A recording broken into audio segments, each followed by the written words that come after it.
예, 반갑습니다. 더불어민주당 광주 광산 을을 지역구로 하고 있는 민형대라고 합니다.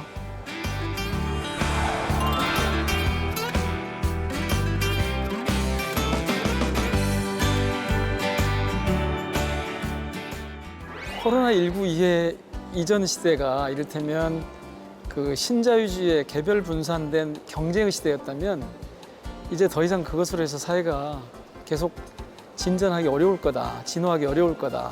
다가오니까 포스트 코로나 시대는 그런 시민들의 연대와 협력을 통해서 사회 문제를 풀어가는 그런 시대가 될 터인데, 그렇게 보면 한국에서 가장 희망적인 키워드는 저는 시민 혹은 시민의 역량이라고 그렇게 봅니다.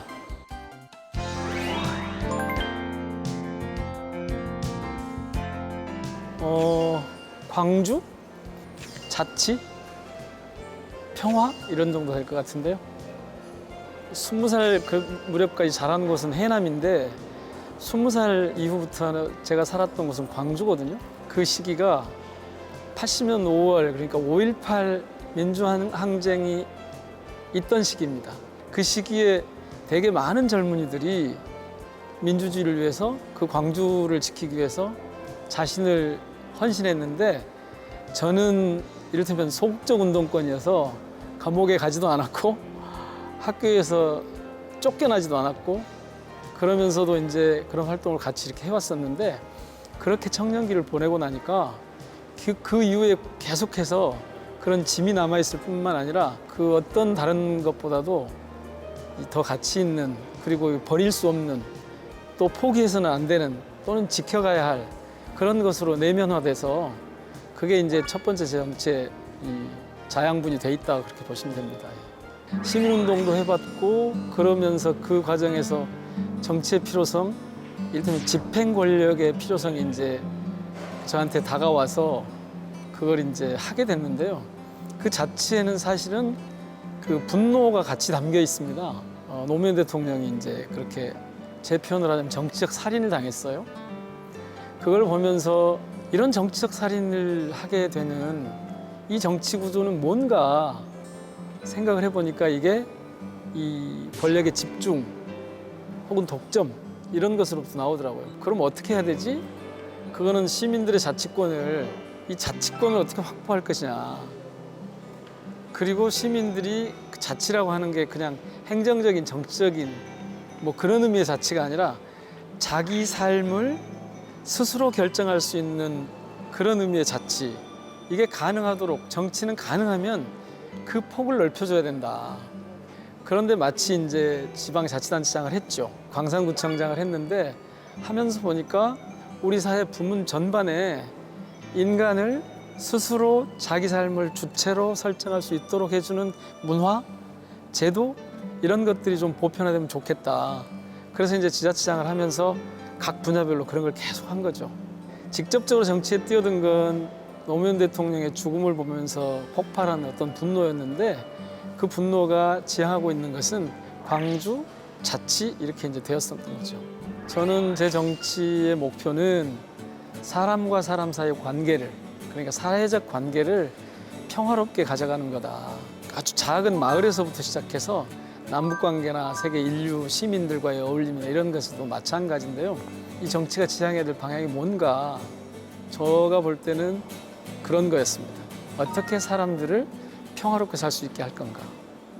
어떻게 하면 이 갈등과 경쟁, 치열한 경쟁과, 그래서 그 과정에서 나타나는 소외와 이 외로움과 이런 것들을 좀 달래서 연대하고 어울리고 더불어 살면서 사람들이 세상이 좀 평화롭게 갈 수 있으면 좋겠다, 그런 생각을 하게 된 거죠.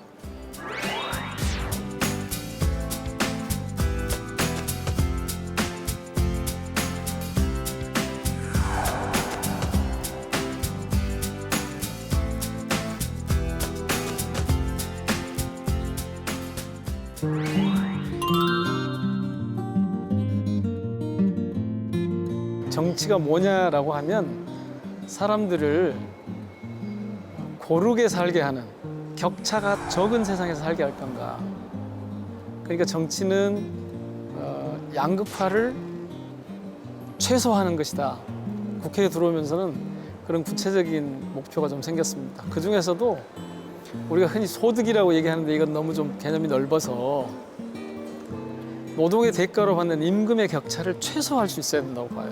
왜냐하면 사람들이 하는 일이라는 게 각자 자기가 할 수 있는 것들이 역량의 차이가 조금 있을 수 있지만 그 차이가 지금 나타나는 임금의 양극화처럼 혹은 소득의 격차처럼 그렇게 큰 거는 저는 아니라고 보거든요.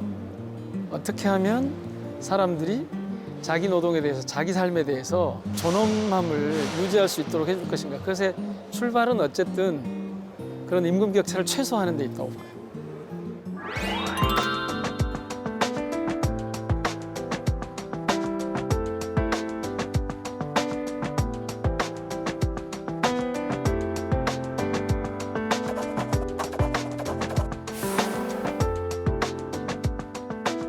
자금이 없어서 자기가 뭔가 시도를 해보려고 하고 도모해보려고 하는데 불가능한 그런 상황이 없도록 해보자 라고 하는 게 첫 번째 금융 쪽의 목표입니다.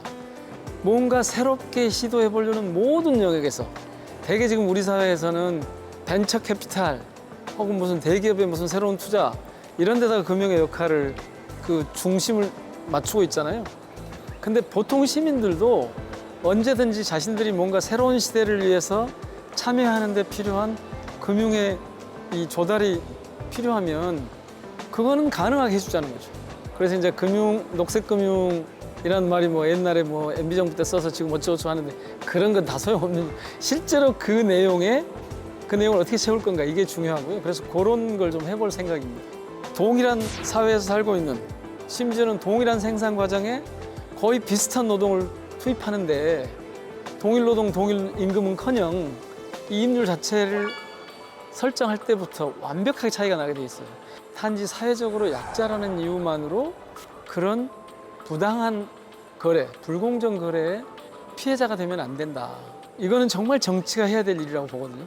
강자들과 정치권이 자신들이 생각하는 대로 갑니다. 그러니까 시민 뜻대로 가지 못해요, 지금. 현장의 이야기를 현장 가까이 가지 못해요, 여전히.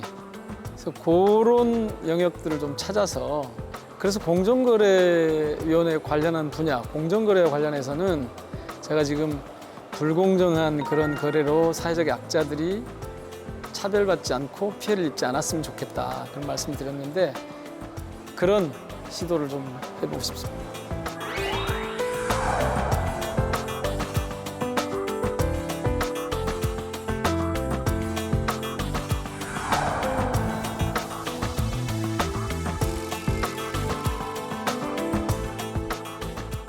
윤영대 4년 동안 참 애 많이 썼는데 쉽지 않았지. 위로해. 그렇지만 그렇게 또 한 발짝씩 한 발짝씩 나가려고 애를 쓰면 우리 정치가 가야 할 그런 곳에 도달할 수 있다고 믿으니까 힘내.